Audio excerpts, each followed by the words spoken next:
अस्सलाम वालेकुम नाजरीन, कैसे हैं आप लोग? सब ठीक ठाक हैं? पिछले बहुत दिनों से हमें आप लोगों के बहुत सारे सवालात मिल रहे हैं जिसमें बहुत सारी बातें आप लोग पूछ रहे हैं। मुझे पता है कि बहुत सारी मुश्किलात से इस वक्त मुल्क का बिजनेस गुजर रहा है, ख़ासकर सोलर गुजर रहा है, जो कि आजकल हम लोगों की एक बहुत बड़ी नेसेसिटी है। आपके बहुत सारे सवालात के बहुत सारे जवाबात के लिए मैंने एक ऐसा बंदा आज बुला लिया है जो हमें ये सारे जवाब एक वन गो में दे सकता है। वकास साहब हमारे काफ़ी पुराने इस शोबे से वाबस्ता है, पिछले 12-13 साल से सोलर का बिजनेस खुद से कर रहे हैं। तो हम इनसे पूछते हैं कि ये क्या समझते हैं और आखिर इस चीज़ में स्टेबिलिटी आएगी नहीं आएगी। जी सर, बताएं कि क्या लग रहा है आपको?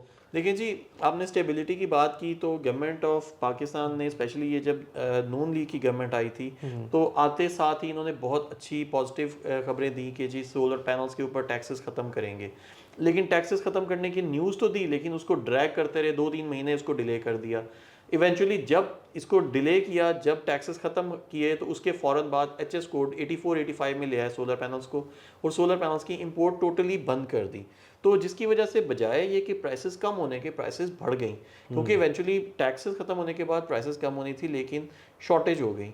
अब पिछले 2-3 महीने से सोलर पैनल्स पाकिस्तान में इंपोर्ट नहीं हो रही मगर है। मैं ये समझता हूँ वकास साहब, ये अजीब सी एक गवर्नमेंट ने काम किया था जिसके अंदर मुझे ये सुनने में आया कि जी इन्वर्टर को उठा करके लग्जरी आइटम में डाल दिया और सोलर पे से वो हटा दिया। ये किस किस्म की स्ट्रेटेजी अब गवर्नमेंट ये की? भी अब इसके पीछे अजीबो गवर्नमेंट के गरीब। अपने उनके अपने मंतक है। वो कहते हैं कि जी इन्वर्टर जो है वो यूपीएस आइटम में आ जाता है, तो प्योरली सोलर पर्पस के लिए इस्तेमाल नहीं होता, वो यूपीएस पर्पस के लिए भी इस्तेमाल होता है। तो क्या वो यूपीएस पूरा सोल्यूशन नहीं है? एक सोलर सोल्यूशन के लिए इन्वर्टर एक बड़ा कैरेक्टर प्ले करता है। टेक्निकली तो ऐसे ही होना चाहिए, लेकिन आई थिंक ये जो पॉलिसी मेकर्स हैं वो पॉलिसी मेकर्स पॉलिसीज बनाते हुए सोलर के स्टेक होल्डर्स को बीच में नहीं लेते, सो दैट कि वो अपनी मर्जी से जो उनके दिमाग में आती है वो चीज़ें ले लेते हैं। इन्होंने सोलर पैनल्स को टैक्स फ्री कर दिया लेकिन इन्वर्टर्स को टैक्स फुल कर दिया। अब प्रॉब्लम यह है कि चले ठीक है, टैक्स लग भी रहा है, ड्यूटी टैक्स लग भी रहा है, हाँ। लेकिन इसके बावजूद उसकी जो इंपोर्ट है उसके ऊपर पाबंदी लगा दी। अब आई डोंट नो क्या फ़ायदा हुआ इस टैक्स को ख़त्म करने से। मुझे मुझे भी यही नहीं समझ में आता। अब ये मुझे बताएं कि प्राइस स्टेबिलिटी जो इस वक्त है मार्केट के अंदर, मतलब अभी मैंने 2 महीने पहले एक चीज ली है, सिर्फ 2 महीने बाद, बल्कि 2 महीने मैंने ज्यादा कह दिया, आप ज्यादा बेहतर समझते हैं, 2 दिन के बाद उसी चीज की प्राइस बिल्कुल आसमान से बातें कर रही होती है। आप क्या कहेंगे? इस तरह तो लोग सोलर नहीं लगवा पाएंगे। That's true, I would agree with you. Problem ये है कि इस वक्त शॉर्टेज चल रही है। एक चीज़ की प्राइस आज से 2 महीने पहले मार्केट में स्टॉक था, बिल्कुल। उसकी एक स्टैंडर्ड प्राइस थी। जैसे ही स्टॉक कम होना शुरू हो गया मार्केट में, डिमांड तो उतनी ही है ना, बल्कि डिमांड बढ़ गई है, बढ़ क्योंकि गई है। पिछले 2-3 महीनों में जो लोगों के इस दफा बिल्स आए हैं, ऐसे ही है। लोगों की चीखें निकल गई हैं इन बिलों के बाद। बिल्कुल ऐसे ही है। और हर बंदा चाह रहा है कि यार किसी भी तरह से पैसे पकड़ तकड़ के हम सोलर सिस्टम लगा लें। बिल्कुल। सोलर सिस्टम लगवाने जाते हैं तो सोलर पैनल्स आगे से शॉर्ट है, डिमांड बढ़ गई और मार्केट में सप्लाईज नहीं है, तो ऑब्वियसली डिमांड सप्लाई का गैप होगा तो प्राइसेस तो बढ़ेंगी। फिर यहाँ पे पाकिस्तान में आपको पता है, कहना तो नहीं चाहिए लेकिन एक चोर बाजारी होती है इंपोर्टर्स की, नाजायज़ मुनाफाखोरों की। जो प्राइसेस उनके इन्वर्टर्स की, फॉर एग्जांपल 10 किलोवाट का एक इन्वर्टर जो 1,75,000 रुपये का था, वो 1,75,000 से बढ़कर 2.5 लाख रुपए का हो गया था पिछले महीने। या अल्लाह। और आज से 15 दिन पहले वही इन्वर्टर 3 लाख रुपए का हो गया था, और आज की डेट में वही इन्वर्टर 3.5 से 4 लाख रुपए का बिक रहा है। मतलब डबल भी नहीं, 2.5 टाइम्स एक्स्ट्रा चार्ज कर रहे हैं। इंपोर्टर्स चार्ज कर रहे हैं, उसके बाद जो मिडल मैन है जिन्होंने इनको होल्ड किया था वो भी एक्स्ट्रा तो पैसे सर चार्ज इसका कर तो रहे हैं। मतलब ये हुआ कि सोलर भी सिर्फ अमीरों के लिए है। गरीब जो है बैठ करके दोबारा पंखा चले, बिजली बंद कर दे, क्योंकि उसके ऊपर फ्यूल एडजस्टमेंट और 10,000 और चीजें। तो आम आदमी क्या करे इसके लिए? खुदकुशी, देखिए, उसके अलावा क्या करे वो? इसमें तो कोई शक नहीं कि आम आदमी की अप्रोच में नहीं रह गया। अब आम आदमी बेचारा बिल देता है, बिल से जान छुड़ाने के लिए सोलर में जाता था, तो सोलर भी महंगा हो गया। लेकिन ऐसे ही आज है। की डेट में भी अगर इसकी आरओआई देखी जाए, जितनी महंगी बिजली हो चुकी हुई है, सोलर पैनल्स लगाने के आपको जो पैसे हैं, रिटर्न आउट ऑफ इन्वेस्टमेंट है, वो आज भी आपको 3 साल के अंदर ही मिल रहा है। चाहे सोलर पैनल महंगा हो गया, लेकिन ऑन द अदर हैंड बिजली भी तो महंगी हो गई हुई है। तो सर आम आदमी कैसे 18 से 20-25 लाख रुपए एक साथ अपनी जेब से निकाले? इसके लिए आप क्या कहेंगे? आप मुझे बताएं ना, हम क्या करें?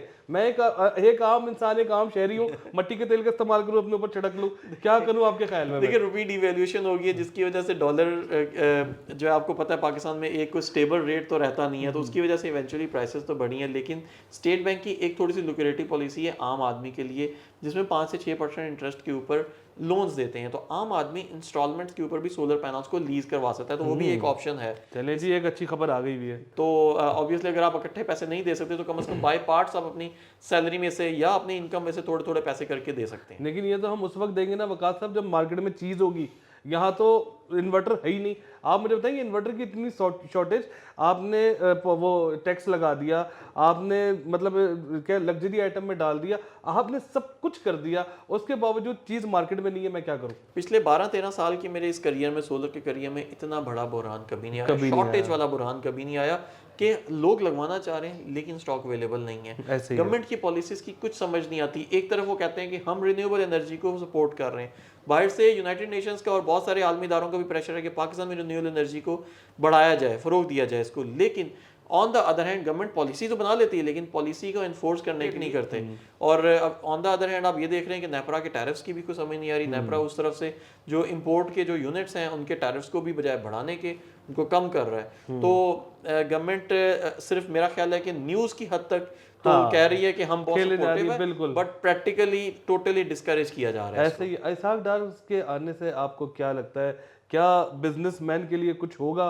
वो मुल्क में सांस ले सकेगा या दोबारा दम घुट के मर जाएगा? देखिए जी, मैं इसको पॉलिटिकल पर्सपेक्टिव से तो नहीं लेके चलूंगा क्योंकि हमारा चैनल प्योरली इस टेक्नोलॉजी बेस्ड चैनल। अगर मैं सिर्फ अगर इसहाक डार साहब के पुराने करियर की बात करूं तो ऑन उनके जो पास्ट उनका परफॉर्मेंस थी उसमें हमेशा डॉलर नीचे आता रहा है। अब वो आर्टिफिशियली करते थे या नेचुरली करते थे, हम इस डिस्कशन में नहीं जाएंगे क्योंकि सबको पता है। ठीक है, तो प्राइसेस तो नीचे आई। अब जब से इसहाक डार साहब के पाकिस्तान में आने की खबर थी और जब जैसे ही उनके कदम रखे हैं, डॉलर 5 से 10 रुपए नीचे आ गया है। लेट्स सी कि अगले 2, 4, 5 दिन तक या एक हफ्ते तक क्या पोजीशन रहती है। अगर तो डॉलर इसी तरह से नीचे आता रहता है, डॉलर इस वक्त 230 रुपए, आज हम जो रिकॉर्डिंग कर रहे हैं 29 सितंबर में कर रहे हैं, तो अगर डॉलर 230 से नीचे आता है, 220 या 215 की ब्रैकेट में आता है, तो प्राइसेस काफी कम होगी।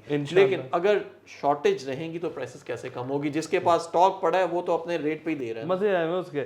सर मेरी एक और आपसे सवाल है, आप बार बार मुझे ये कह रहे हैं स्टॉक शॉर्टेज, क्या वाकई शॉर्टेज है?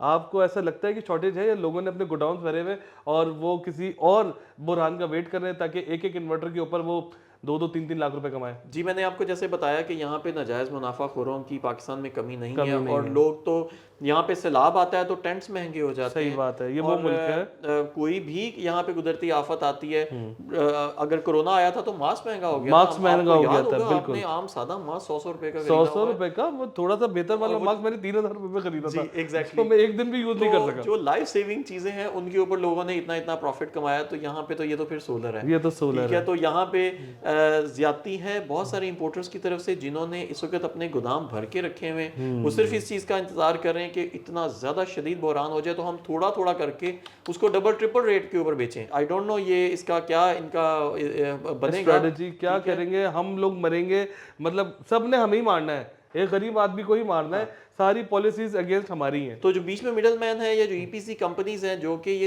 इनसे सिस्टम लगा के आगे अपने कस्टमर्स को सिस्टम लगा के दे रही हैं, वो भी इस बहरान का शिकार हो रही हैं क्योंकि हमें स्टॉक ही नहीं मिल रहा और इवेंचुअली बेचारे गरीब आवाम को पैसे भरने पड़ रहे हैं। जी बिल्कुल ऐसा ही है, गरीबों के लिए खुदा के लिए कुछ कर दें, कुछ नहीं तो जो लोग इतना ज़्यादा स्टॉक करके बैठे हुए वही कुछ सोच लें ताकि मुल्क में थोड़ा सा सोलर निकल आए और लोग आम लोगों की हद के अंदर आ जाए, जो आम लोगों की हद से बाहर निकल गया। वकास साहब आपको बहुत बहुत शुक्रिया, बहुत ही ज़बरदस्त आपने जवाब दिए और मुझे यकीन है कि हमारे सारिफीन की बहुत सारे कॉन्सेप्ट आज क्लियर हो गए होंगे। हम इंशाल्लाह जल्द एक और पॉडकास्ट के साथ आपके पास हाजिर होंगे। जब तक के लिए हमें इजाज़त दीजिए, अल्लाह हाफिज़।